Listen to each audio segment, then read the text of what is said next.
Hello, welcome here again to NCR TV as we have Division 3 Women's Semi-Final, Siena versus Colorado School of Mines, brought to you from Houston Sabercats Stadium. Myself, Will Hooley on the mic, followed just slightly behind me in my fellow colour commentator in Mr. Craig Wilson. Craig, we got the second semi-final in this D3 action. We saw the winners of the previous semi-final, that was Endicott. What do we make to this one? I'm looking forward to seeing how this one goes, Will. Siena playing in green against Colorado School of Mines in white. A reminder that the Mines got themselves to that final last year, runners-up against Endicott. So will they be able to book their spot in another championship final? Seen some fantastic women's rugby so far this morning and this afternoon as Siena get the ball going on that far side into the hands of number 13, Hughes. Interesting tactics we've seen so far today, Craig. Very, very little kicking. It's all about ball in hand stuff, trying to be abrasive, getting over the gain line. Yeah, very direct play. You can see Siena as they drop the ball there. They had a lot of intent, a lot of big carries early, but it was the Ordinger. Their defense was strong. They were matching them. They were making those tackles. This was a really good opening play here. And there's nothing like a scrum in the first minute, Will, to see how this is going to pan out. Coach! Two teams coming into this, of course, with very strong seasons. Mines winning the West region. And then the Northern Michigan game. That was the regional winner from Siena against Northern Michigan. Siena taking that one, taking their region. So that's why they find themselves here in Houston in the semi-finals.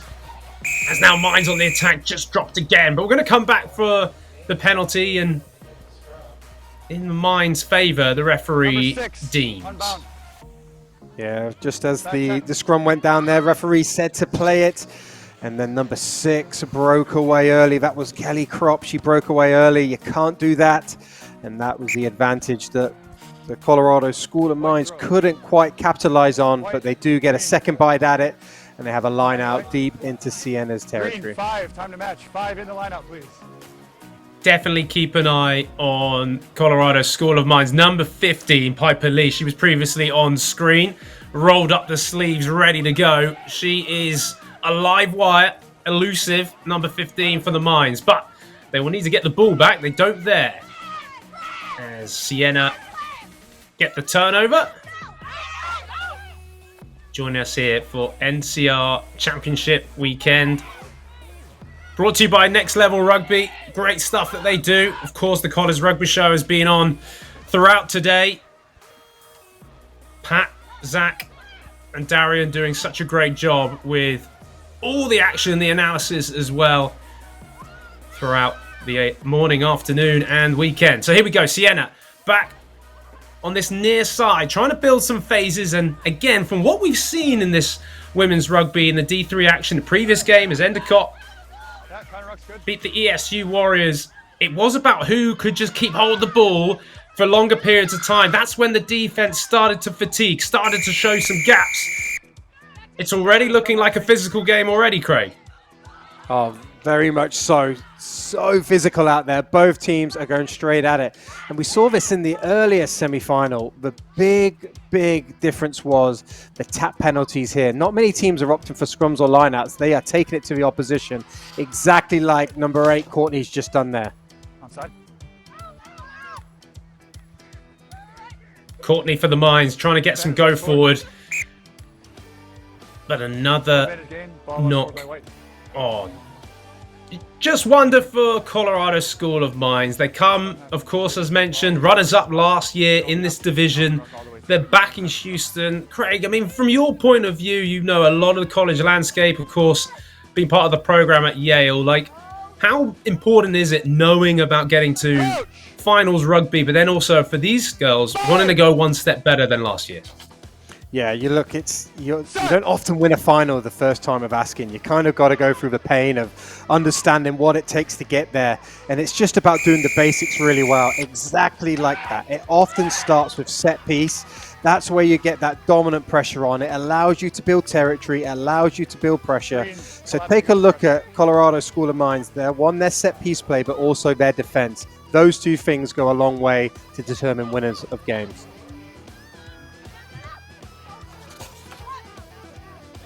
Mackenzie Williams, their number 7 for the Mines, getting some go forward, keeping it in the forwards as well as they mount this attack inside the 22 of Siena. Get out, Green. Moving it now to the outside channel. There's a bit of space and there's numbers for the Mines if they can get it there. It's going to be going all the way.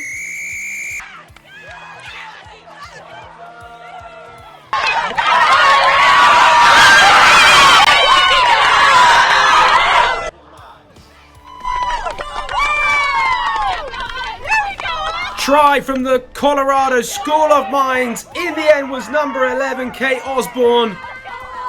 Craig, how about this one? Just what I loved about this. Just look how she held onto that ball there. Number 13, Bernardo. It was just beautiful. Held the ball up and then drew in pass and then still had a lot to do, Osborne. Just watch how she held the ball here, the dummy pass, and then puts it into space. Those sleeves are rolled up because she is ready for some hard work. And just look, 2 defenders all right over, but she knew where that try line was. She got over it. Brilliant finish there by Osborne. But there was lovely little build-up play. So nice. And it looks like that kick might have went over as well, Will. You could hear the roar from the crowd, the supporters of the Mines. So that looks like a full 7 points. So then great start here in this second division 3 women's semi-final. Siena will just want to get themselves settled as best as possible into this game. As now the Mines, a few big handoffs coming in there. Excellent work from the number 10. That's Lynn. Hands in the rock. 9. And a really strong counter up from Siena. Yeah, that was lovely, that counter ruck. It was a massively strong run from Lynn there, number 10. She looked like she was a number 8 off the back of a scrum. You saw all those fens coming through. But that was an excellent counter ruck from Siena. And look at that kick. That has put them right on the area they want to be. But it all came from that counter ruck. Dominant, stayed on her feet, got the turnover. And you won't get much better field position than this, Will. Holding on the goal line, White. Fantastic kick from Siena. And How many, Green? just when we talked about how important the tap penalty can be to really mount the attack, well, also getting the field position like this from a set piece. Move it to the tunnel. Referee makes sure that the spacing is correct. This is the tunnel. The line out in rugby being Let's have it. so unique. The restart of play, you can really bring it to your advantage now. Siena get in the air, but it goes to the side of the Mines. So an opportunity missed, maybe, from Siena. As now, the Mines are off again. Here's the try scorer, number 11, Osborne. Quick play, it's that number 15, Piper Lee. Keep an eye on her. Craig, you mentioned her before the game. She's elusive. She's a threat. Yeah, absolutely. I just love how those sleeves are rolled up, both from Osborne and Piper Lee. She was in the center last year. Now she's back at fullback. That means those wider channels are going to be trying to be exploited there from the Ordiggers. But Siena were more up for it there. They had a good drift defense. They covered it up just as we look back here. She will get her hands on the ball. Piper Lee, she's a great athlete, always in amongst it, punches way above her weight. And that's good speed of ball there from a Colorado School of Mines. But you've also got to say well done to Siena. That push defense was excellent. There go the Mines then on the attack from the line-out. Lost, though, in that breakdown, the ruck. Siena breakaway now. That's Miller, the number 2. Advantage, lost forward. Lost forward then from Siena. So now can the Mines get them on the counter-attack? It's in the hands of number 14, Paige Kajishnik. Territory gain. Piper Lee now. Here she goes. She makes her way down the sideline. Is she going to be stopped? Fence 1, fence 2. It's going to go all the way. Piper Lee has announced herself here in the 2025 Division 3 playoffs. It's the second try for the Colorado School of Mines. Oh, and it didn't take long. We just mentioned just a few minutes before how the Colorado School of Mines are going to try and exploit those wide channels, particularly with Piper Lee at fullback, and that's exactly what happened. Lynn's distribution at 10 has been excellent. She was at the 9 position there. But just look at this. Ball in the left hand, and then that in and out swerve breaks past the last defender, and Piper Lee does what she does best, scoring tries under the post. And she's probably going to kick it as well, because I remember her kicking it for conversions last year. But that's just look at that athleticism there. You can see she is a great athlete. She knows where the try line is, and Piper Lee does the business. Great stuff from Lee to get over. And the conversion also goes over as well. So we have a lead for the Mines in this one.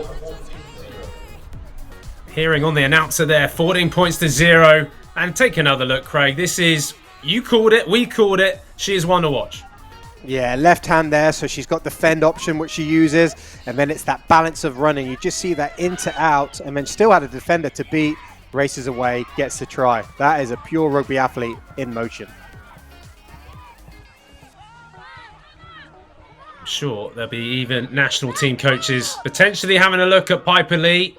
The Olympics is not too far away with LA in 2028. As well, of course, on the horizon, a 2033 Rugby World Cup for the women here in the United States.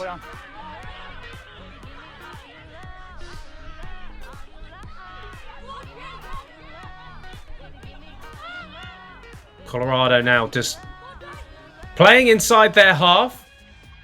We haven't seen, as mentioned, too much kicking, but when Lynn at 10 playing the playmaking role is starting to move the ball, and the speed of ball is pretty good so far from the Mines, Craig. Absolutely. Just as we see a kick there, this always causes a bit of chaos. Good pressure on, good kick chase. Unfortunate there, but I'm really liking Aliyah Lynn at number 10 for the Colorado School of Mines Ordiggers. She's just mixing the game up really well. We saw earlier, she's got the running game. We saw those fends and the strong run. She's got the passing game, and now she's got the kicking game. And what we like to call that is the triple threat. She can be an option across the board to unlock with defenses. And although it was a slight knock on, that was good pressure there overall. Siena will just want to try and just get themselves into this game. Can they mount an attack, build some phases? It's a dummy switch as they move it to this near side.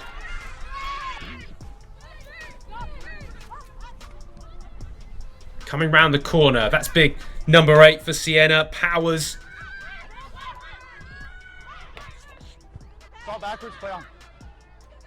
Ball goes backwards, so they play on. It wasn't fumble forward. Still maintains it, but they are retreating more inside their half. The Mines defense is coming up hard and fast.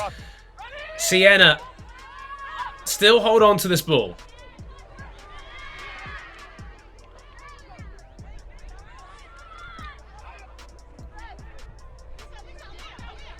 Coming in numbers, but not really going anywhere. And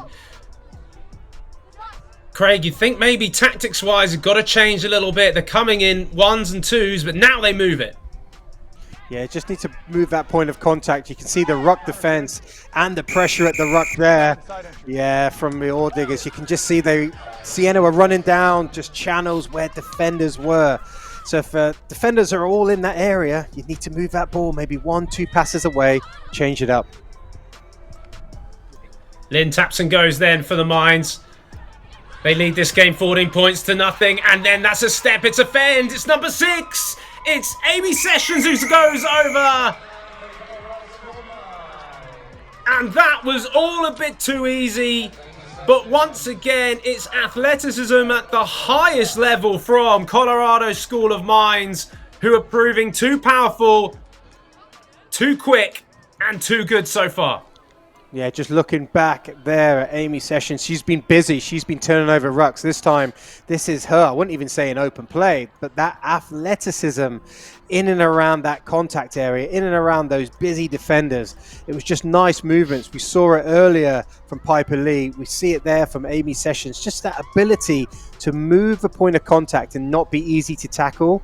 That has been really impressive so far from the Ordigers. And Siena, they really just need to kind of just stop this wave of momentum, what's happening right now, because the Ordigers are running wild.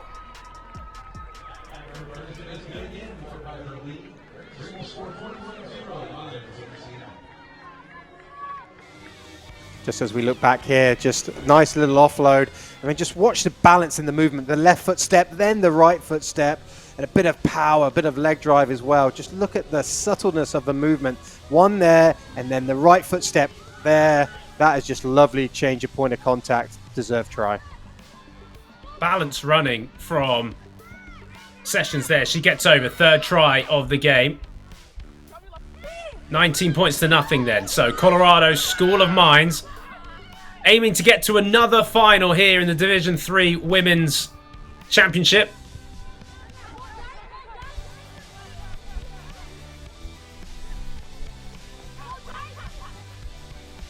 Let it come, Green. Just Staying patient, staying hold, or keeping hold of this ball. We have seen a kick from Lynn, though, already in this game. So she has the ability to change things up if she seems or thinks it's necessary. Moving it to that far edge. It's now into the hands of the number 12, Emma Aker.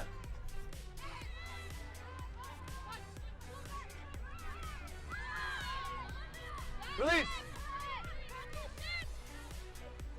Miller takes it up as they now recycle this ball. It is looking smooth from Colorado School of Mines, as there might be now a bit of an overlap on this near side. It's a kick over the top from Lynn. Could bounce anywhere. Followed up by the number 10 from Colorado Springs. But Siena now will have the ball. Bit of footwork, bit of a fend. Playable. It's playable.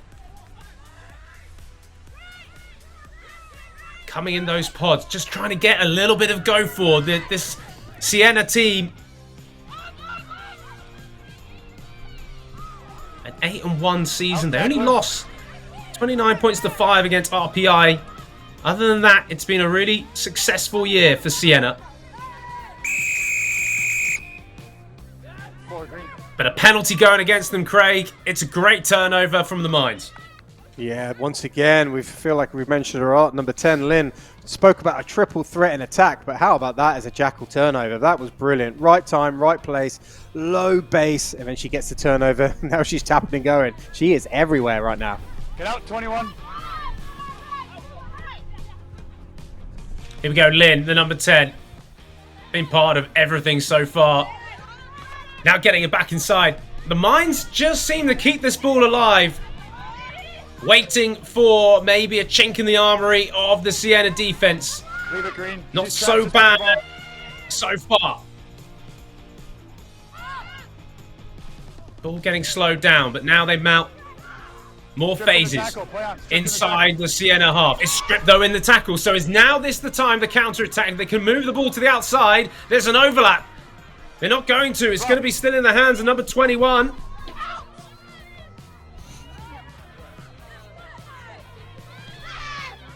As now Perry, the number 4 for Siena. It's a big overlap on that left-hand side. They can just get the ball out to that far side. There's a big opportunity. Playing advantage as the referee. As now maybe that opportunity is gone as the Mines put some defense over on the far side. It's another penalty advantage. Offside this time called by the referee. Siena still trying to batter the door down. You just wonder maybe an extra pass and they might get round the outside of this Mines defense. Big carry coming in from Powers. Penalty for Siena. But Craig, what do you make of that? First one here for Oh, you read my mind there. Just feels like one more pass is needed from Siena just to find an edge or a corner of that defense where they can make some real yards, because they're not lacking in effort and endeavor going forward, but the School of Mines are matching in those tackles, but their defense, the School of Mines, is narrow. Just 1-2 passes and Siena are going to be playing on a lot more width, and that is a great kick, Will. Here we go then. As we Looking at this, Yeah. Craig, this is where the penalty come from. Exactly. Just look how narrow. Pretty much every single Colorado School of Mines player is in that picture, and there's so much space to the right. But let's go back to that kick. Will, you were a kicker yourself for the Eagles. You would have been happy with that one. I'm a has-been now, Craig, I tell you that much. I've no chance if I got that kind of kicking ability in me. But Siena do, and they have this chance now. 5 meters out. Good short line out. Changing things up. No hands, White. It's a rock. No hands, White. Ball's on green Get side. the ball Ball's on back the green now. side. 5 meters from the Mines half. Take your space. Just take your space. Flung out, really, with no sort of direction, that pass. Now they build with a few numbers, going to the short side. Looks a little bit isolated. Is that number 6? Kelly Crop. Fast foot, White. Now they come hard into the midfield. Great offload there. Just to keep the ball or change the direction away from contact. So key in rugby just to move the ball away from the defenders. As they do now, they finally spin it out wide. Mikari, the number 12, takes a carry. Moved again to the far side, or sorry, this near side I should say, of your picture. The Siena green jerseys just continue to go forward a little bit. That's a brilliant carry. And now the excitement builds.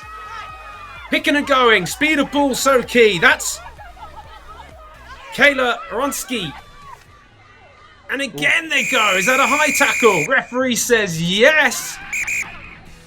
And maybe even a card coming, Craig. Yeah, perhaps a card there. They were under a lot of pressure. Let's see what the referee says. So we have is both players are upright.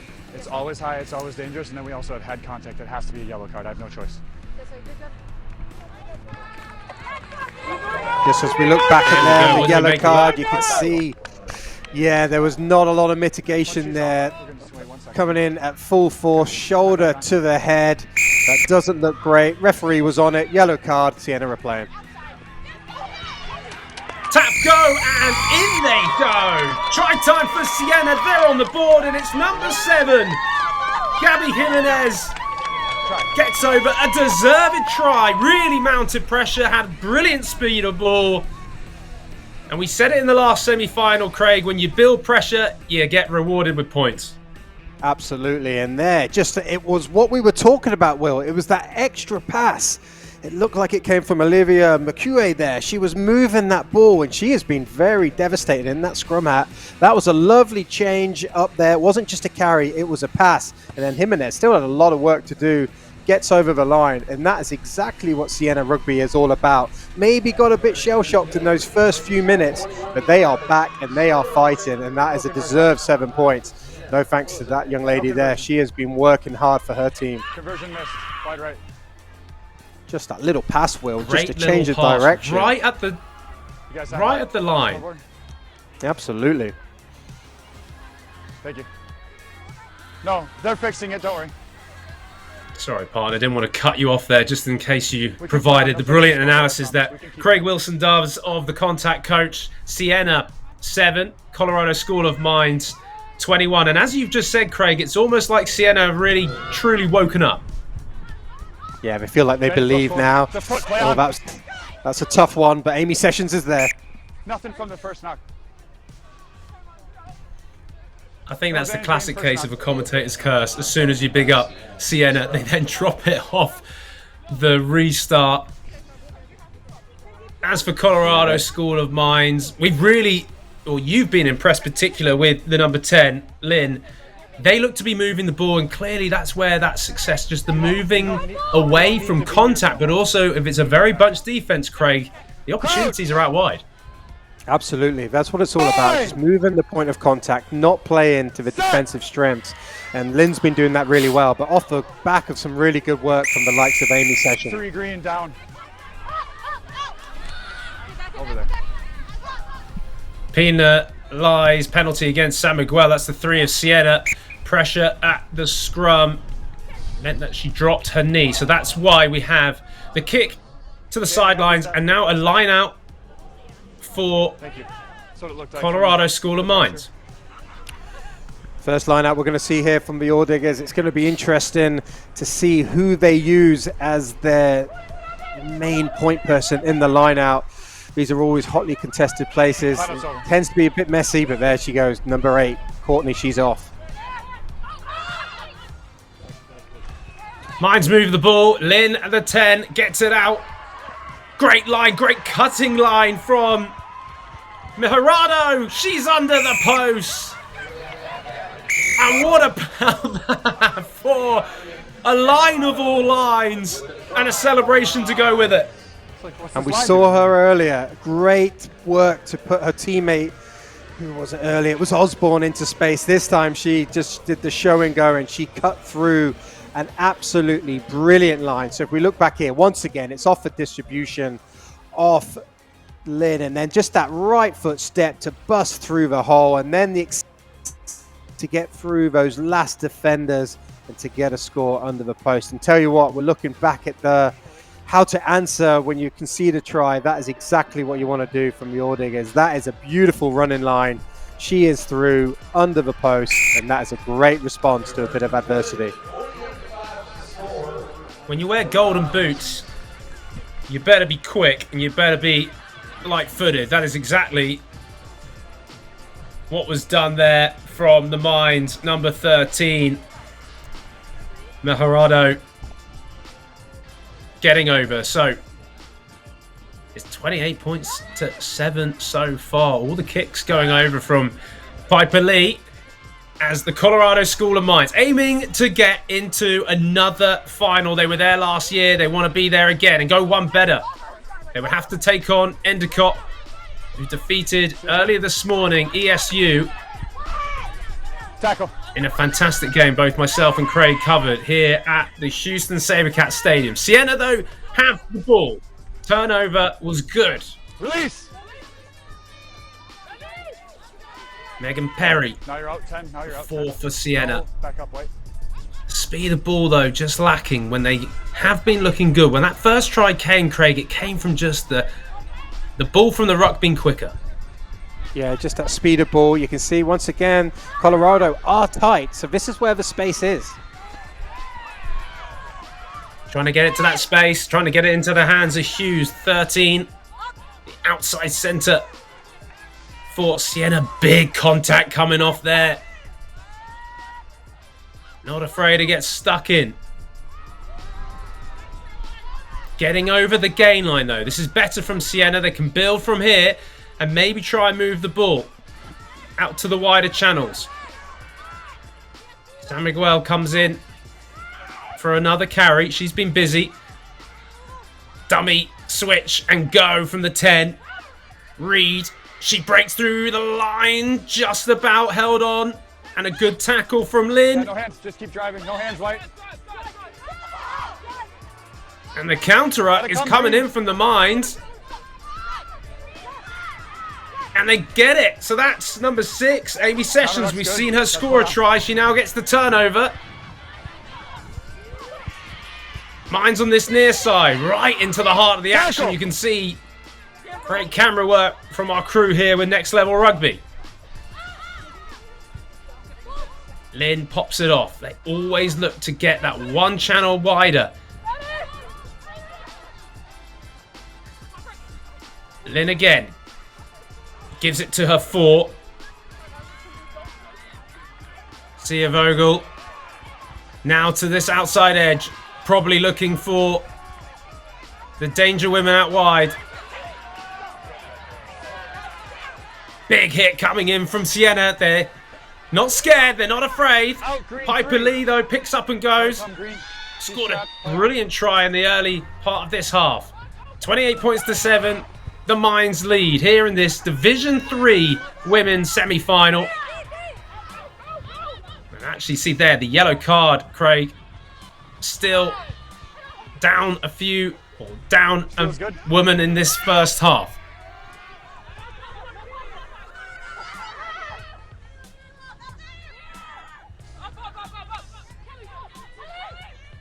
Out white. Siena with a turnover, so now can those green jerseys get an attack going? That space is still on the width, isn't it, Craig? If they can get that ball there, they're on.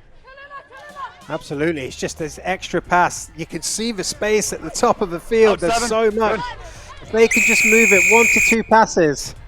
And there's the turnover. Yeah, it's your penalty, your choice. Time off. We have blood on 5 white, please. And that was definitely the most attritional play that we've seen. That ball in play there was 4 minutes. I know it doesn't sound too much, but that is exhausting play.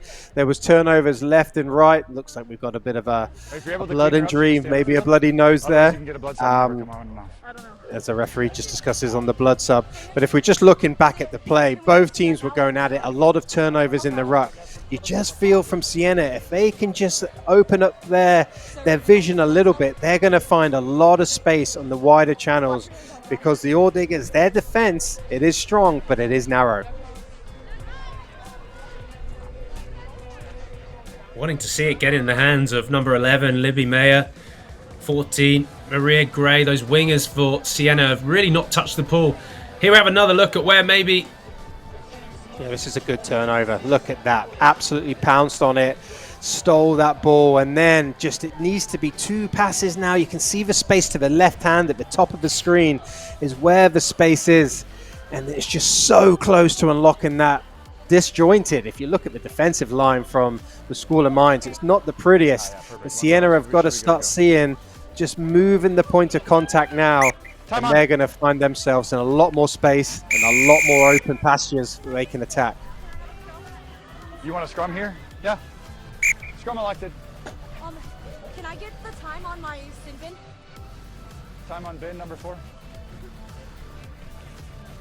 Love the communication there from Lynn, 1 minute 25. the number 10 for the Mines. Just understanding how long there's left with one of their players off the field.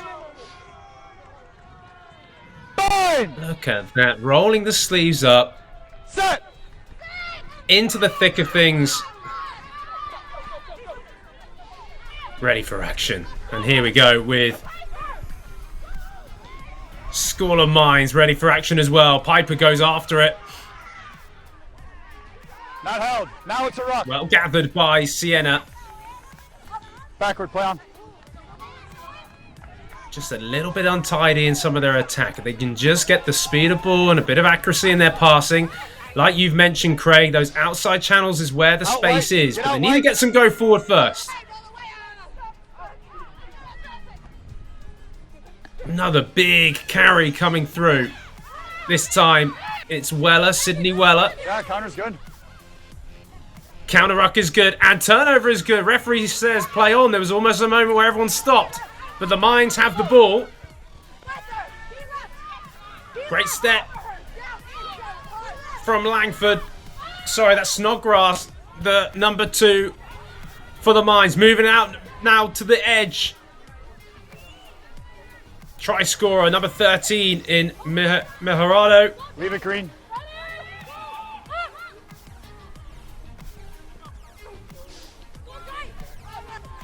Into now the last 10 minutes, Craig, of this first half. For the Mines, their attack is just looking smooth. Out 10, no hands green. 10 yeah, they're just starting to build a little bit of momentum.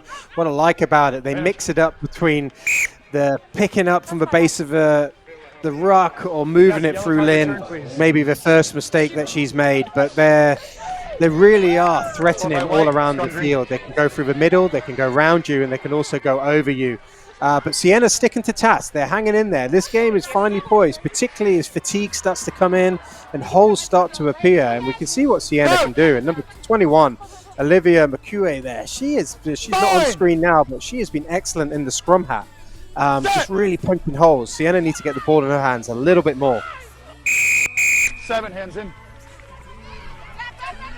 Penalty there, the scrum, hands in from the 7, right in front of the referee's eyes. You're never going to get away with that. That was Gabby Jimenez. So that's why penalty now for the Mines. Lynn decides to tap and go. She gets it back.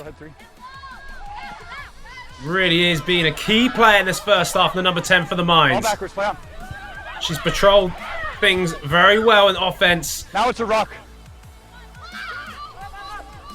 As now the Mines decided just tidy up the ball. Went backwards, but needed tidying up. Courtney now, the number 8, gets a go forward. Lynn moves it to those outside channels. Here we go now, wrapping round the centres. Keep an eye on Aka. Number 12 for the Mines. Foot, play on, that's a foot.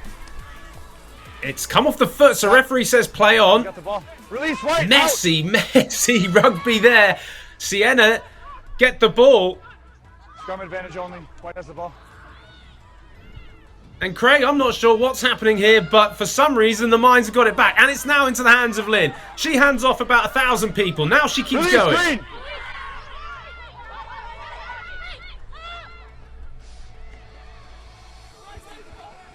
Big charging run. That's Langford, the number 1. Advantage is Who over. has got the fitness levels to keep going as the ball has been in play? Away from it, I'm fine with it, but we can come back. And For Lynn is ever, down it right feels now. like. Now the Mines Yeah. move it to the edge. Yeah, their playmaker's down right now. So Lynn is out of it for Colorado School of Mines. You can see on picture there. That might have a big impact Tackle, on this release game. green. She's back on her feet there. You can see in the bottom right of your screen. Release green. Hobbling into action. You're so right, Craig. Need her in this game. Good hands now to the edge. Great little offload. Here's Lynn. How fit is she? Sixers in Or front. is she struggling? Well, it was crossing there anyway, so it's a penalty to Siena. But you are right, Craig Wilson. The number 10 for the Mines looks like she is struggling with some form of injury now. Yeah, she's not looking great there. She was about to get the ball on her hands. Normally she would just put her head down and go, but you can see she's moving a bit gingerly there, worried about that ankle or that knee maybe. She's a tough player. She's going to try and get on with it. Green number 5. Once again, a great kick Green from number Siena, 5. just putting them in wonderful field Green position. 5. And let's see if they can make advantage of this territory. But once again, what a We have great the sub kick as on now? we've seen a change here. Penalty coming. You can't have an attacking player in front of the ball and therefore blocking the Okay, waiting for defensive sub. tackler from getting to the woman with the ball there. So that's why it was the penalties to Siena. And as you 16 say, for 5. Craig, a great Sub is on. touch finder. Sub's on time. Certainly when they've had the ability to get some territory through kicking the ball from a penalty, they've really made the most of it. And a great line-up to go with it as well. So is this the time for Siena to come back into this game? They move it to the outside channel. Could it go one more pass? They get it there eventually with an offload. Counter that, no! Good defense Your though player's from the trapped, Mines. just leave it alone. Siena up to go round the same way to the far side. Passing it now. That's Powers, the number 8. Great fend, great footwork, great balance to stay on her feet.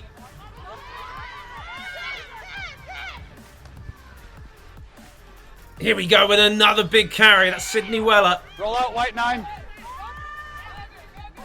It's attritional stuff, Craig. You've got to hand it. There's no one taking a backward step, both in attack and also in defense. No Absolutely hands, well. no hands, The attrition level is absolutely premium here. And Hands on the you deck. can see one the white. Colorado School of Mines are starting to be under a bit of pressure. They're giving away penalties.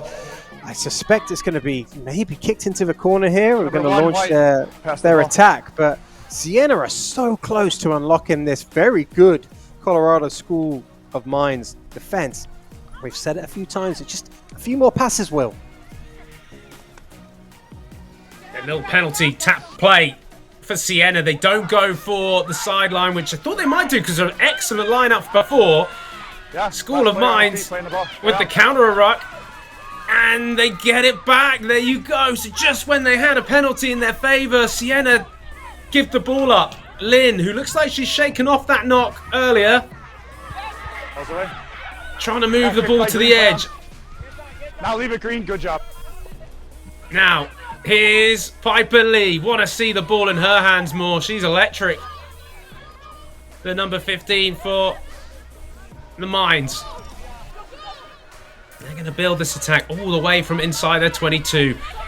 Just over 2 minutes remaining in this first half of this Division 3 Women's NCR semi-final. Who's going to go and play Endicott tomorrow in the final?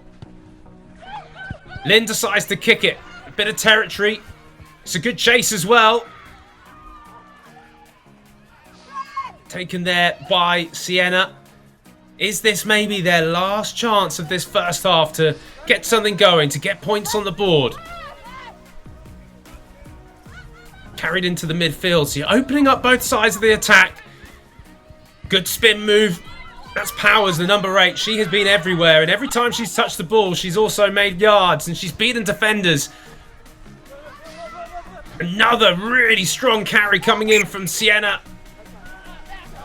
And the offload didn't go to hand, but it was knocked on in the end from a Mines hand. So there we have a scrum with just about 90 seconds remaining of the first half. Yeah, 90 seconds remaining of this first half, and I think it's given us a bit of an insight of what's going to happen in the second half. I think there's going to be fireworks just as the holes start to appear, as teams get fatigued. Siena, even you look at 28-7, they are well in this game. You just feel like a try now from Siena, and they've got an opportunity to put a lot of pressure back on the Ordigers. This is finally poised right now. I'm expecting a lot of tries in this second half. Coach! Fine! Set! Infamous call of the referee as the ball gets delivered into this scrum. Siena on the back foot, but get the ball away from it. To that left-hand side. Backward play on. Pass, look, across the body in the end, and it was knocked on. Is this a chance now for Colorado School of Mines to get a counter-attack? Potentially the last play of this first half.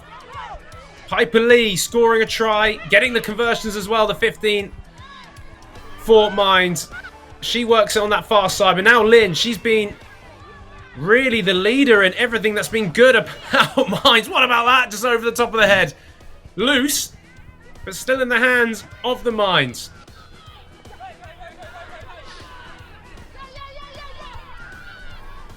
Lynn pops it off the floor. Now to Acker, the 12, who then pops it back to Lynn. Lovely little wraparound play. This is an exciting moment now for Kaichnik. Paige Kaichnik on that near side. Piper Lee, she decides she wants to do it all herself. I think everyone's wanting the whistle to go, particularly if you're a Mines player. 6. Penalty, as I think that was clearly from an offside position. And as Lynn kicks the ball into touch, Craig Wilson, we can take a breath. Oh, where do you start? This last 10 minutes has been hectic in all the right ways.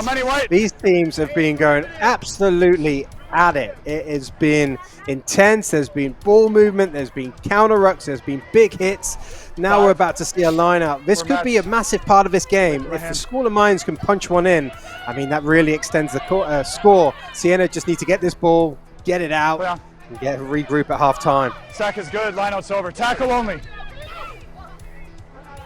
Mines get the ball back then from their lineup. This is going to be the last play of this first half. Can they move it to that far side? Getting it into the danger hands of Piper Lee. Steps inside one and another, and she will get a second try of the game. Piper Lee for the Colorado School of Mines. It's a name that we're all too familiar with, Craig. It's another try for the Mines. Yeah, Piper Lee finishes it, but you've got to give credit there. First of all, it all came from the line out. They secured the ball, and then they just went through a phase or two, and it was nice crisp passing along the whole back line You just got to give people like Piper Lee time and space on the ball. Just nice catch pass. New captain. Really lovely there from Osborne. And then Piper Lee, that balanced run. And then the power to put it through and score. She still had a lot of work to do, but her back line there gave her that opportunity. And just look at this. Mentioned it in the first time. This is an athlete in motion. She's got the sleeves rolled up, muscles bulging. Great try from the Colorado School of Mines. There you go then, Colorado School of Mines have scored yet again. They are leading it in this one, Division 3 semi-finals. Colorado School of Mines with a 35 points to 7 lead at halftime over Siena. Thank you.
Hello and welcome to the College Rugby Show Live. We're here in Houston SaberCats Stadium. It is halftime of the Division III semifinal. The Colorado School of Mines absolutely just dominating this first half, 35-5 up over Siena. 5 tries, one there at the very end. Dominant scrum.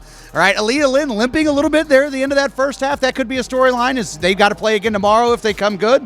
Zach, tell us about that first half. Yeah, I mean, Mines really came out and took it to Siena. Siena, a great story so far this postseason, but we're talking to the coaches beforehand. They're a very young team. They don't necessarily know what they don't know at this point. And sometimes it helps. Sometimes when you run up against a buzzsaw like Mines, it hurts. And Piper Lee, I'll say, making a very strong case for Player of the Year candidacy in this one, making conversions, scoring, doing it all out there for Mines. And Darian, Brad Tucker, the head coach for Siena, he's played on this pitch. Seattle Seawolf, probably played against the SaberCats here, I assume. What's he telling his team at halftime? What are they doing to get up and get back in this thing? Oh, it's really tough because right now I feel like Colorado School of Mines, they're coming at them from all sides, like they're scoring across the board there with the back line, but I also think that their forwards are dominating at scrum time and at set piece. So there's a lot of cracks in the foundation there for Siena, and 7-35 going into a half is really, really tough to come back from. So at this point, I think that they're probably just reminding them why they got there. They talked about how they're fast, but they're also fresh. This is kind of new to them. I think that they might have gotten a little ahead of themselves here against Colorado School of Mines. So just going back to the basics and just having fun and being grateful that you got here. First half, the star for me has to be Piper Lee, and we're trying to decide nicknames. I'm thinking Pipes. She's got the sleeves rolled up. She's got some pretty impressive muscles there, and she scored 2 tries already. So very, very hard for Siena to contain and to tackle. Was in the centers last year, moved her to fullback, so she could just attack wherever and whenever she wants. Piper Lee, we talked about her, one of the Division III Player of the Year candidates. Mm-hmm. What do you think of the case she's making so far? Yeah, I mean, she's just showing off all the skills. She's got it all. She can kick. She said, she can score. She's making great tackles out there. She's in the ruck. She's all over the place. High motor, high energy, uber athlete. Just so fun to watch. And I think, she does it best when the lights are brightest, and that makes her really superstar when you can turn it on and turn it up a couple notches. Even though you're good already, you can turn it up a couple notches in the biggest moments. Mm-hmm. 5 for 5 on conversions, 20 points in the first half. Pipes Lee doing it. What was your primetime Piper? I like yours a little bit. We'll see. I don't know. Alliteration's always a fan favorite. Look, we the game that is going to get crowned tomorrow, all these semifinals today. This is Division 3. We've got another Division 2 semifinal. They're all going to get crowned tomorrow. So is women's D1 AA, all right? So we got the women's D1 final tonight. But tomorrow we got Colorado and Northeastern. Let's talk about how they got here a little bit. Zach, talk about the Huskies. I know you spent some time with them earlier this year. Yeah, and I couldn't believe that I picked against them in my bracket originally because I did spend so much time and saw how great they are as a program. They're under Keith Katanak, Meg Rice there as well. But they're just – I'm shocked that they're here, to be honest, because they came out of the bracket of death, Pat, I will say. They had to take #1 Notre Dame on in the opening round of regionals, and then they blew them off the ball in that game, and then they had #2 waiting for them in Virginia right after that, and that didn't slow them down either. So they've beaten a lot of really quality teams to get to this point, and they've just showed their own quality in that way as well. They're a very deep team, and they are going to give it all. They're all tomorrow. They're looking like really good at winning the whole thing. All-American wing Courtney Bichot-Dunner. She's out of the lineup, it looks like. She suffered some injuries earlier in the playoffs. She was the MVP of the 7 national championships. How big of a loss is that for the Huskies? I think it's huge. I mean, you saw, it's her. She had a great, quick, score at the beginning of the Notre Dame game. They're getting Molly McAlevey back though for Northeastern, so I think they should be able to cover with that depth. Colorado also great, but we are out of time. That game is tomorrow. We'll throw it back here to Tim and Craig for the rest of this one.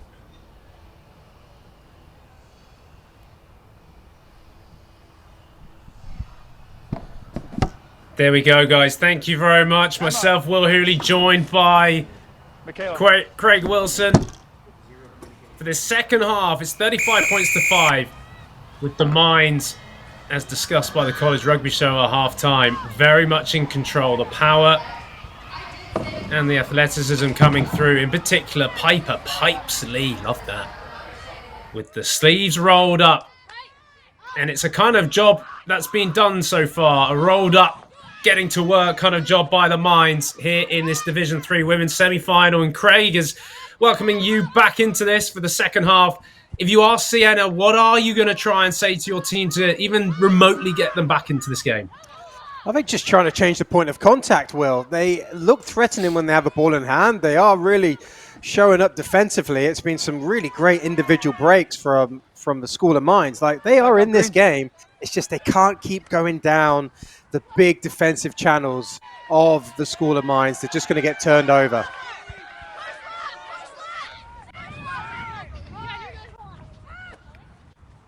Mines now keep hold of the ball, as they've been so good at just moving it away from the contact point. All it takes is a couple of passes, but it has provided them with a real sort of execution in their attack as they go again. Great handling down the edge, and it goes to the hands of number 11, Osborne, who's already scored. It's a handoff, and away she goes. Number 2, sleeves are up, and she's up with another try to her name. That was devastating by the Mines and by Kate Osborne. That was a great rugby try. I'm pretty sure every player in that whole setup, all 15, would have touched that ball at some point. It was built on some great forward play, and then it's just that move in the ball. The distribution has been excellent. The ball is in front, so the player can run onto it, and you saw there, Kate Osborne, she didn't even have to break stride, and it's just a little bit of swerve, maybe a slightly disappointing tackle there from Drogo, but just look at the ball. It's in front, so there's no movement, and that catch pass was beautiful. And what the Colorado School of Mines are doing best, they are giving their danger players ball in space, and then they are capitalizing. Exactly what Osborne has done here for her second try. Clinical rugby, and they love it as well. Gotta embrace this weekend. Time to pay the piper. I'm assuming that might be Mum, or it's the number 1 fan of Piper Lee, the number 15 for Colorado School of Mines. She has 2 tries to her name, as does Kate Osborne, the 11, who we just saw a fantastic finish from her. She also has 2 tries in this Division 3 semi-finals.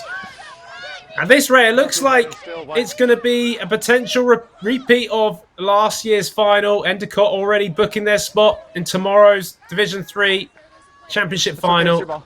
And the Mines, so far, Craig, are looking pretty comfortable. As Piper goes off again, got to be impressed. You just feel like they've upped a gear here. This first 3 minutes of the second half, the School of Mines have really just upped it. They're moving the ball. But what's impressive, look how quickly they get the ball back. Their presentation skills are excellent. And that has put constant pressure on the Siena defense. And there's nice, good shape there. They're playing off 9. They're playing off 10. But look at that ball presentation. It's quick, it's fast.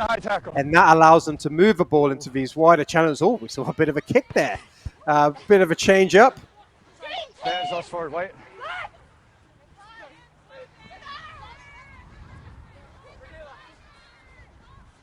It was a tactic which I think caught everyone off by surprise, just when they were going so well with the ball in hand. But anyway, Siena have the ball in their hands now, second half.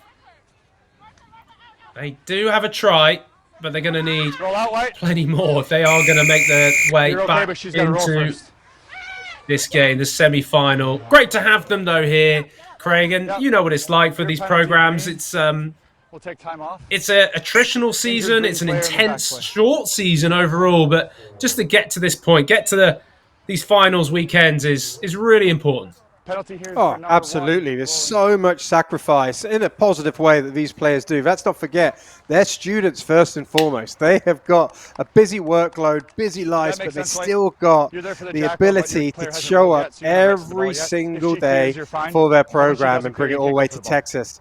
And then here, it's not only winning this first game, it's not one and done. You've got to go on into the second game. And I have noticed the School of Mines, they have made a lot of changes. If you look at the jerseys, there's a lot of the substitute numbers from 20 through to 28. And you can see they're already planning for tomorrow. Because remember, the School of Mines have a lot of heartache from last year. They got beat by Endicott. They want to be as fresh as possible. And that Division 3 semi-final we saw earlier between ESU and Endicott, that was an absolute bruiser of a match. Endicott are going to be hurting. They're going to be beat up. They're going to be watching this match. And then the School of Mines now, they've got... You've got to be saying that they've kind of booked their ticket to the final. Obviously, I know there's a long time left, but this is where it becomes a squad effort, not just 1 to 15 effort. How can they keep people fresh so they can ready to rock and roll for tomorrow? We can have the sub on and we'll do uncontested. It is impressive to think of going for 2 80-minute games in the space of a weekend. I can tell you now, Craig, I'm retired, so I don't have to think about it, but my body would never have recovered in time, I think, for the next day. Maybe that was just a fact I was probably soft, but there you go. These women are hard as anything. You're right. They do a lot of work, and they've invested a lot to get to this point as well. Not just financially, but like in their recovery protocols, because that's what it's going to come down to. Who can sustain that energy levels the highest on Sunday afternoon? There's Amy Sessions. She's had a great game, number 6. Try scorer in that first half for the Mines, the blindside flanker, number 6 position for the Mines. Siena just lacking a little bit of control. It's almost hoping that space opens up in this Colorado Mines, School of Mines defense, and it's just not. Ball goes backwards. It remains on the side of Siena. Samantha Hughes tidies it up. It's a big ask now to go all the way pretty much from your own try line, but it will be given a good go by Powers. Tallulah Powers. She's been really impressive, actually, in the first half. The number 8 for Siena has definitely got them on the front foot, Craig. Yeah, she works so hard, and you can just see the fight in it, the determination. That speaks volume to her character, let alone a rugby player.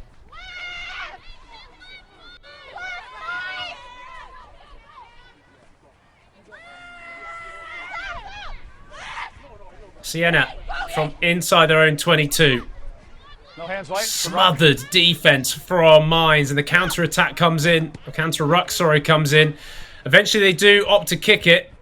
Pretty wise decision overall, and ends up nearly going back into the hands of the Siena player. So just shows there, Craig, was going nowhere. Boot to ball was probably the right decision. Yeah, it's almost like Siena have got to pick their poison, right? They either try and run it out from 80, 90 meters out, or do they kick it? Guess who's waiting there? Number 15, Piper Lee. She's ready to really wipe all those balls up and go and attack again.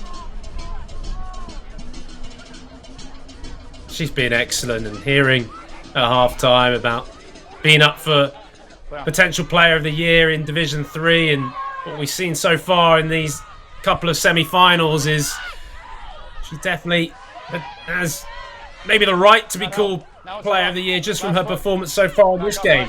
The 15 from Colorado School of Mines, medical engineering as well that she's involved in her major, so she's got the brains to go with her athlete ability as well. Counter up comes in good, and because it wasn't released by Siena, it's a penalty to Mines. They tap and go. As the substitutes have come on, as you mentioned, Craig, it's going to have to be a full squad effort if they are going to stay fresh ahead of tomorrow. Looking like the favourites to book their spot in the final. They go to this near side. Great little jinking run there from the number 22. Kylie Bogut. Powerful running. If it's not out wide, it's through the middle. It's just keeps coming. And again, stepping into first receiver, Emma Acker. Love to see that, sharing the workload. As they move it to the edge, just looks like it goes forward a little bit. And it wasn't called for a forward pass, but it was called for a holding on. So there you go. Good work by Siena's defense in the end. Yeah, rare mistake from the All Diggers, but also great work from Siena. Just at that ruck there, like they are not giving up. They are putting their bodies on the line. That was a great turnover. Good steal. You see she had a nice wide base and just really stuck onto the ball and got the turnover for her team. And it just allows them to kind of take a little bit of heat out the game, maybe get a line out, try and get a bit of possession, and just build their own momentum. Advantage, lost forward in the lineup. It's interesting that the number 10 for the Mines, Leah Lynn, has come off. So that is Kylie Bogert. The number 22, she comes into the lineup as the first receiver. It looks like for Colorado School of Mines, clearly trying to protect Lynn, thinking that the job has been done here today. Still plenty of time left in this first half, even though the Mines have been very, very dominant. Big carry now coming in from Megan Perry. She's definitely been on the ball many times throughout this game. There's another big charging run there from Siena.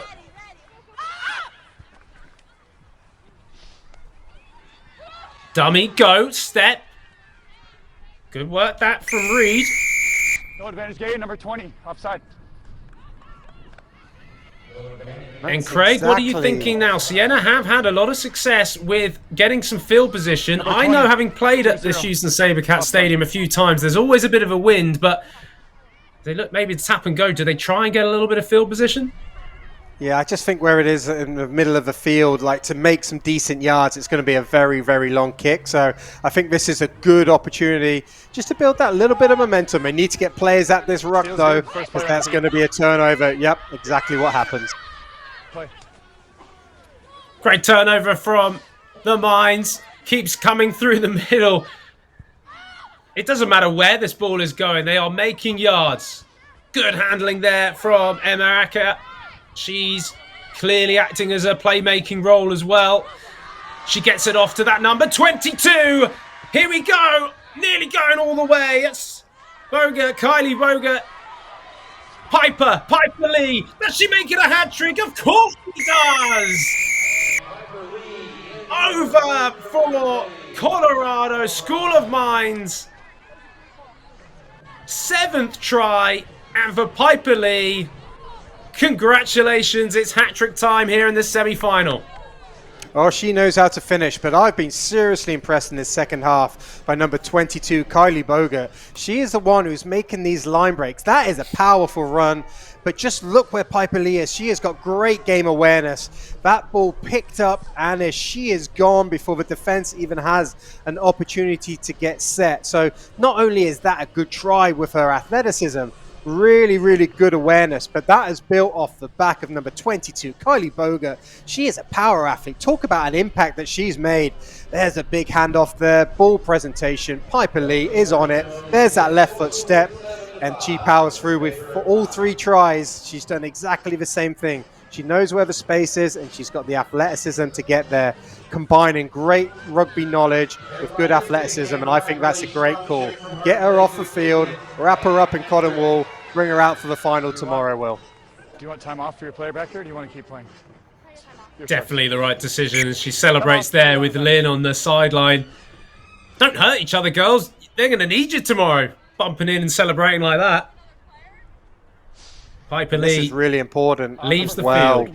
field. Sorry, Will. Yeah, really important as well.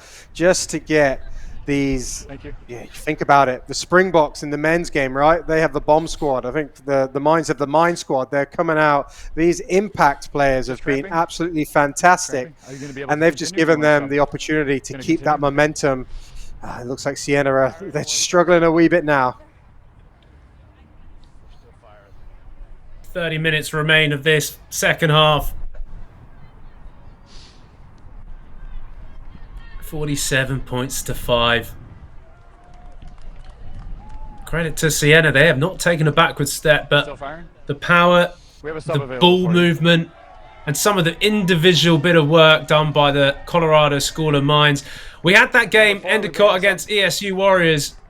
I'm going to ask you early, and assuming that the Mines get this done, but it's going to be a repeat probably of the final of last year. I want to keep saying probably and maybe because you never know in rugby, but what do you reckon, Craig, of what we've seen so far of this Mines team in comparison to the Endicott team we saw in the other Division 3 semi-final earlier? So first of all, I'm going to compare the Mines team from last year to this year. They just look a lot more balanced this year. They just look like they've got a bit more experience under their belt, and they are primed from now. But look, Endicott, they are perennial champions for a reason. They keep the ball well, they're big, they're strong. But I'm looking at this Colorado School of Mines team. They have the ability to move the ball and perhaps attack Endicott where they're not used to, maybe around the edges. They've got the space. So I think we are in for an absolute stormer of a game should Colorado School of Mines maintain this momentum and get over the line. Well, Sydney Weller's not done with events here. The number 2 from Siena coming in with a bone-crunching hit off that restart. As now the Mines move it to the edge.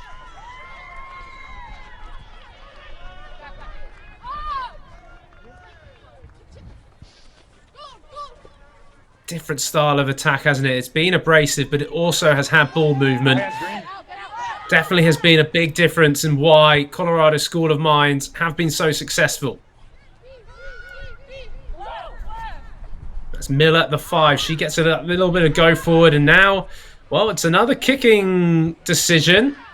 Boga, the number 22. You said how good she was with ball in hand. The kicks, well, they get the ball back. So I was about to say maybe it's not the best decision, but it works in their favor. So Colorado School of Mines now creep inside Siena half.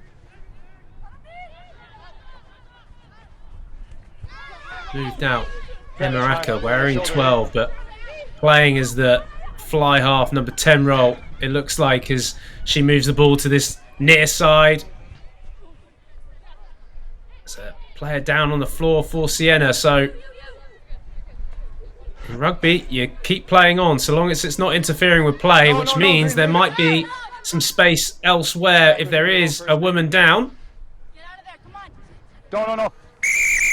Don't go right towards her, guys. And the referee will stop play because it will be interfering with play.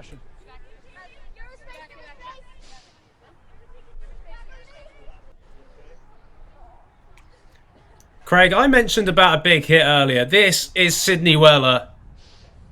Bang! Yeah, that's great technique. You can see when you're looking at it from a coaching point of view, you want to get your lead foot close, and then that means your shoulder's nice and close. That was a powerful hit on Boga. She put her down, great hit, and that just shows you what Siena are all about. Yes, the scoreline's certainly not in their favor, But it's not like the School of Mines have had easy walk-in tries. They have had to work for every single play, and then it comes down to some individual brilliance from Osborne, and you've also got some individual brilliance from Piper Lee.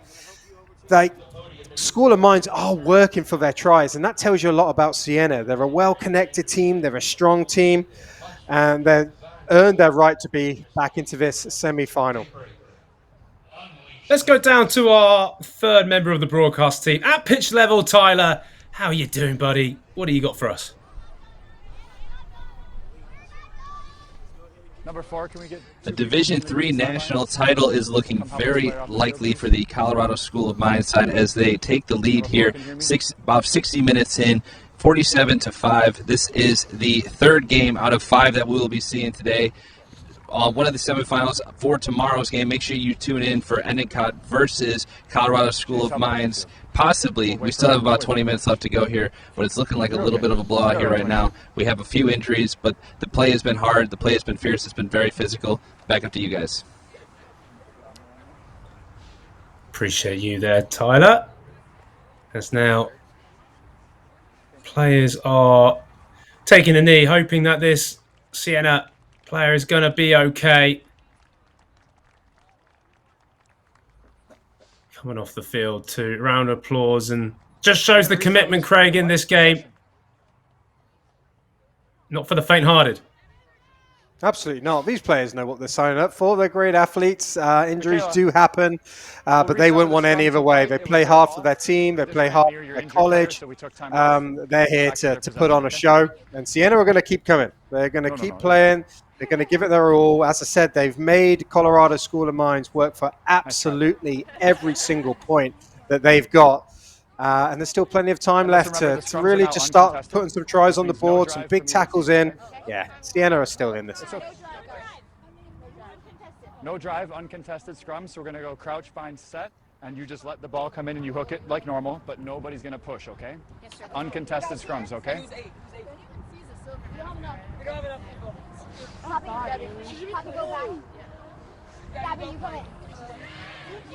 Not yet. We're fixing uncontested scrums for a second. Are you ready? Okay, so no drive, uncontested scrum, okay? But you must stay bound until the ball's out, flankers. Time's on. Clear communication by our referee today. Coach! And a big thanks to all those refereeing. Can't do this game without the officials. Set!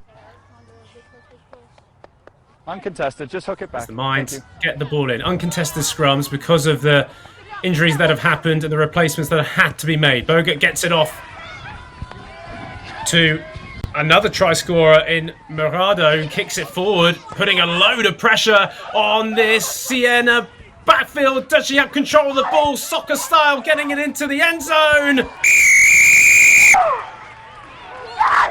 This try time for Murado, her second of the game. I have grounding by white. Did you see grounding by white or by green? Referee looks to confirm. Green grounded the ball first. Yes. Okay. No try. And it looks like, Craig, that's coming back then. It Goal line drop just hearing that was the assistant referee on the sideline just saying that the green player, Siena player, got it down first. How about that? Should we just look at this slow-mo? What a angle from... One more time. Next level rugby there. That is great. You can kick it anywhere. That looks really close. Kick has to go 5. Look at this camera work. For me, that looks like a try, Will. I think they're a little bit unfortunate there, the Colorado School of Mines. You can see that that left hand is there. Looks like there's a bit of pressure on the ball. Great camera work. Unfortunately, try wasn't given, but they're back in attack. Let's be on your feet, White. If this was a closer game, Craig, and you are a director of rugby and head coach at Yale, you would probably be the first one sharing that clip to the referees after the game. Fortunately, I don't think it's going to... Thank you. I just couldn't hear you the first 2 times. Will, you know, referee's decision is always final, so... We have a challenge here. Hold on a minute. A challenge is coming in. Now, this is a unique thing for this NCR Championships. It's going to be under review. That is a coach's call to challenge the play. And hey, Craig Wilson, this is a challenge which I think is going to work. Oh, absolutely. That's a try all day long for me. Try to white. Grounding is confirmed. Try to white. Thank you. Captain, the previous play was a score for white. They just checked it on camera, so we're going to come back to the try, okay? And that is why you have a challenge. Great work there from our broadcast crew with Next Level Rugby Time is back on. to identify that the try was scored. So Colorado School of Mines, Meharado gets her second try. And it was the soccer skill as well, Craig. And let's not forget, if you go all the way back, who was it who kicked the ball initially? Meharado. She's the one who got it back. But this camera work from Next Level Rugby, we saw it clear up here in the booth that she got her hand down, great commitment, and then that coach's challenge. How fun was that? And that is a great turnover. We were just talking about, look, referee's decision's final, not in modern day rugby, with the great footage that we're getting there. That was a great try, but it was all started by number 13 and it was finished by number 13. Absolutely great play there, using the boot to change the point of attack, and there's the try.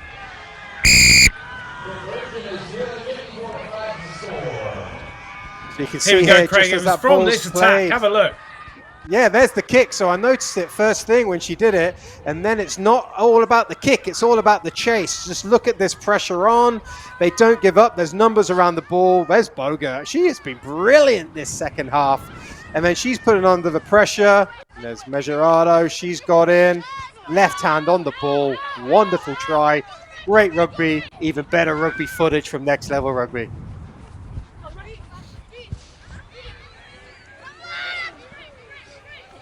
Colorado School of Mines then. Dominant display. There is still 25 minutes remaining as well. They look like they're going to be breaking the half-century mark if they continue the way they're going. And it's Kate Osborne. She wants a hat-trick. She's seen her fullback partner, Piper Lee, get 3. She wants 3 to her name. Coming through the midfield now. They've ringed the changes, saving themselves for tomorrow.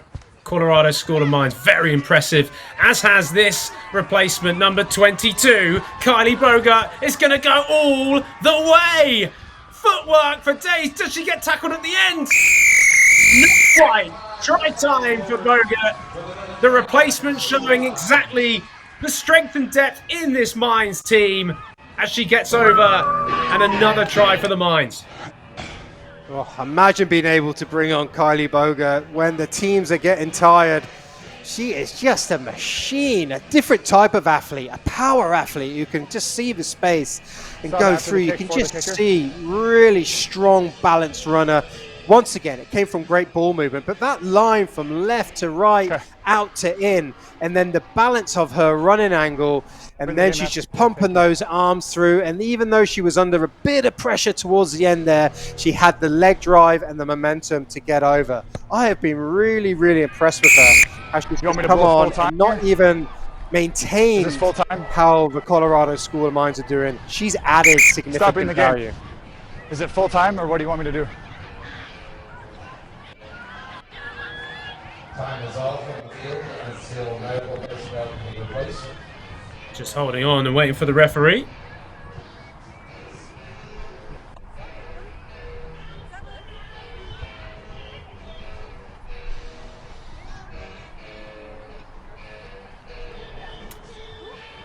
We are going to have a quick pause in play, waiting for things. So in the meantime, we're going to throw it to a quick break, but don't go anywhere, where we will be back with more of this D3 women's action.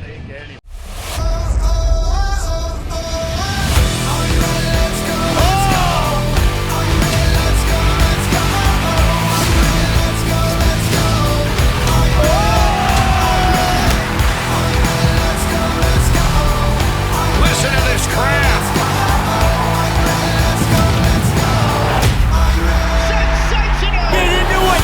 There's a magic show in Vegas! Viva Rugby League!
and welcome back to the College Rugby Show. The fall season is upon us. We have a brand new division, now 4 men's divisions, 4 women's divisions. We've had that in sevens. We're going to be coming to you once every other week here in this video podcast form. I'm excited for a season of telling college rugby's best stories. We deserve to be here. We're going to keep, representing. That was, to me, the biggest testament for the future of the game.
Hello and welcome back to the College Rugby Show live from Houston SaberCats Stadium. We got women's nationals.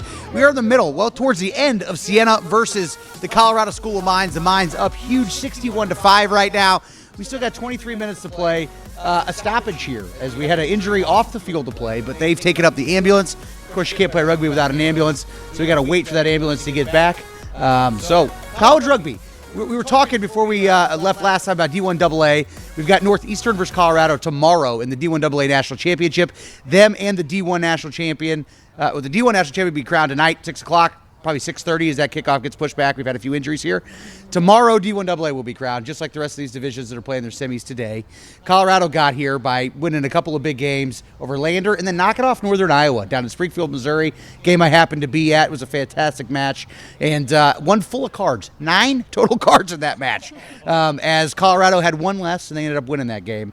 But talk to us about the Buffaloes, Darian, and how they got here and their game tomorrow with Northeastern. Buffaloes were seriously underrated. I don't think any of us had them making it to the final, and now here they are, and they're standing tall with it too.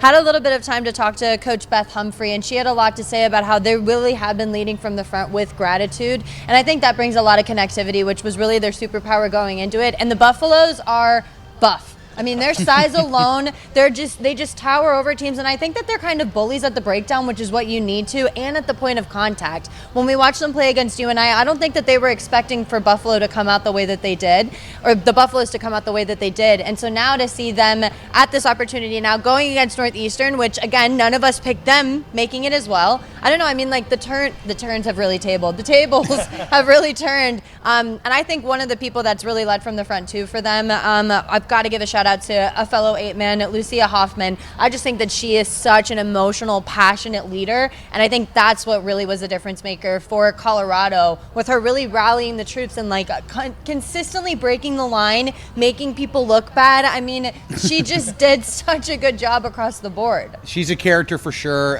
Colorado, I can tell you talking to them, they had some bulletin board material from us and from all of college rugby, the coaches' polls. They felt like the High Peaks Conference had been underrated, and coming into the postseason that all of their teams were disrespected. Now we're looking at the Colorado School of Mines. Got to play for a national championship tomorrow against Endicott. Yeah. They're I'm pretty safe to say that they're not going to give up 56 points and have a tie here in the last 25 minutes.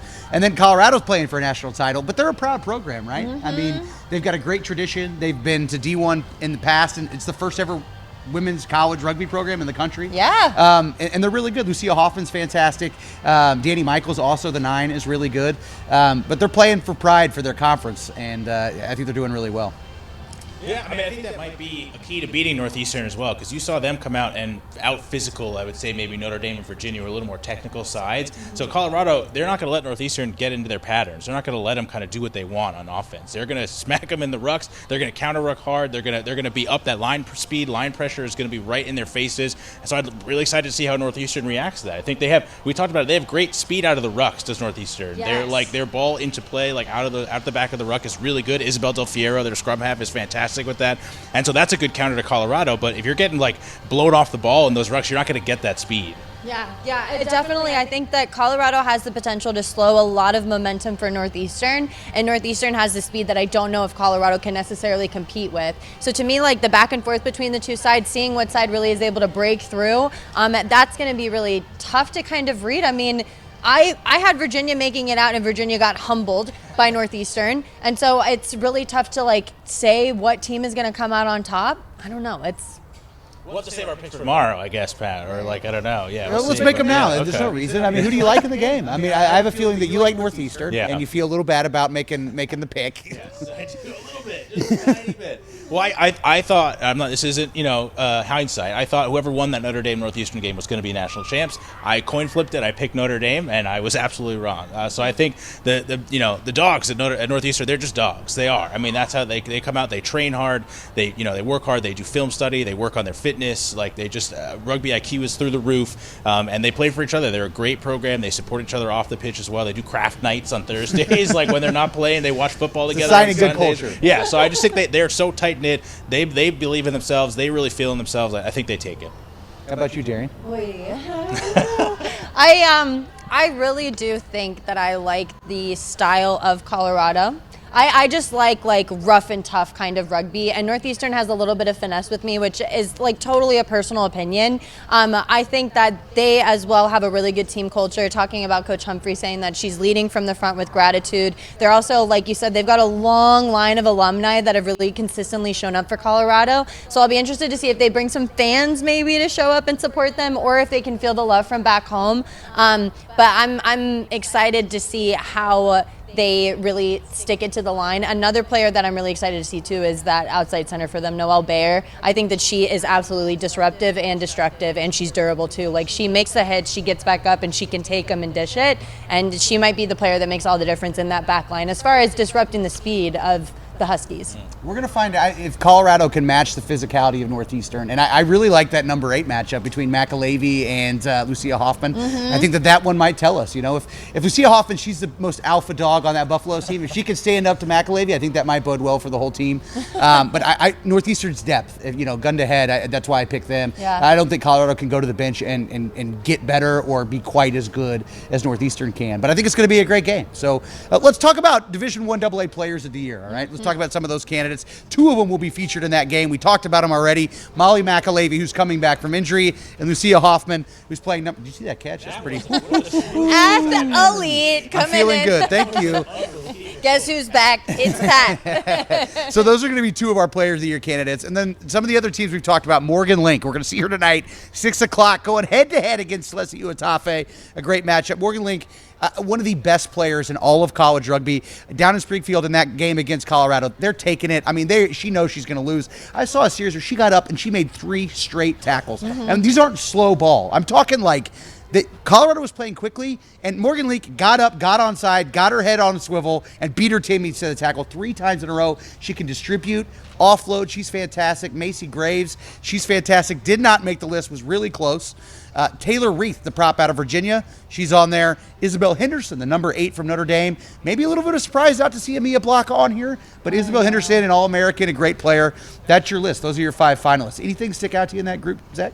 I think you talked about it a little bit there, Pat. I think Isabel Henderson is an amazing rugby player, really new to the game, just picked up a rugby ball in college and already is kind of one of the top players in the sport. Deserves to be on that list, I would say, but Mia Blocker for me is just an unbelievable rugby player, and I think a bit of a slight to not have her on that list for Player of the Year. It has done nothing but play great rugby all season. She's on the highlight reel. Do you remember whenever that Deja Vu clip came up? And it was like, did she really just do that twice? And I mean, a lot, I think, goes into the decision as far as who to pick players, and what an accomplishment for Notre Dame to be able to say that they have 2 incredible players that could have made the list. I mean, it really does boil down to like the fine-tuned details, and the fact that somebody can pick up a rugby ball and have the season that she had, I think, is really what made the difference. Mia Blocker has been in the game for a while, but I mean, to discredit Mia Blocker, we have to add her as an honorable mention throughout. But I'm still a big Hoffman fan. I'm always going to be a fan of the 8-man. If there's an 8-man on there, I'm gonna pick it. Lucy's a character, man. I can't wait for you guys to watch her play. She's bad. And but Mia Blocker, like, she was the Big Ten Player of the Year. Isabel Henderson was Big Ten honorable mention. So I find that interesting. But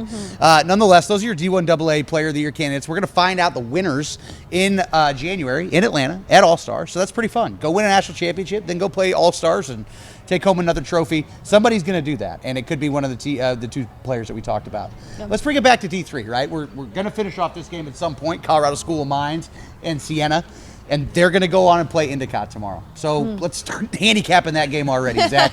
Endicott, the dynasty trying to do it, and Colorado School of Mines trying to get their first one on the board. Yeah, I mean, I think Endicott showed us a lot today because East Stroudsburg brought it. Like, they did not, they came out on fire. They thought this was their year. I think they felt it coming in, and they threw the first punch, and they threw it hard. And East Stroudsburg caught it, and they said, okay, you know, we got to step our stuff up here. We got to make sure we're, like, keeping pace with them. And they just like good teams do, they kind of went, you know, they played their game. They stayed composed. You know, they stayed calm, and they weathered the storm. And I think they did a good job of containing all their weapons. So, you know, you look at someone like a Piper Lee, or you look at like an Aaliyah Lynn, you know, Endicott has the blueprint for containing those standout players in the back line. So I don't know. Like, it's going to look a little different. Maybe, you know, yes, yeah. This Mines team passes outside the 10, and Vassar didn't. They were able to basically just have a 45-degree angle looking in at that scrum half. That's what I had to look at. Piper Lee, where's she popping up? Nobody knows. Right. I think, I would say Mines maybe a little bigger as well. And so they have the size, they have the athleticism, maybe that East Stroudsburg perhaps did not. So. Yeah. Well, and I think that the competition, I mean, it makes sense. We've got 2 sides that really are going to offer a lot for the D3 final. Colorado School of Mines, I think, is going to be also reeling off of the fact that they've racked up a lot of points. Looking at it now, and whenever we looked at Endicott, it did take them a little bit of time, and they got beat up by East Stroudsburg, especially in that first like 10-15 minutes. Like, that was really hard to watch, and there were points where we were even a little bit concerned because we all picked Endicott going into it, except for Zach, but that's a different story. I was going to say, I think attrition is a huge part of this. You have these 2-day tournaments, you know, where you're kind of playing back-to-back, and we saw that was a very physical match. Mines had a couple injury scares as well, but I think now with this huge lead, they're going to be able to take the foot off the gas a little bit, get some subs, work them in. I mean, like, how do you guys think that'll affect the play tomorrow? Like, if you're at the national championship, you're up, you're ready to go. I think, like, any bumps or bruises, you're fine, you walk those off, but there could be some downsides. Aaliyah Lynn is, I mean, she's really the quarterback, and she was limping pretty bad. Obviously, that adrenaline could keep it going, but I'm sure we can all relate to, you've had that injury, you play through it, but the next day it catches up. She wake up the next morning, and I remember, like, even with this injury right now, going to bed being like, I'm fine, and then waking up the next morning and just feeling it so much. Well, I guess they're calling the game. They're calling the game.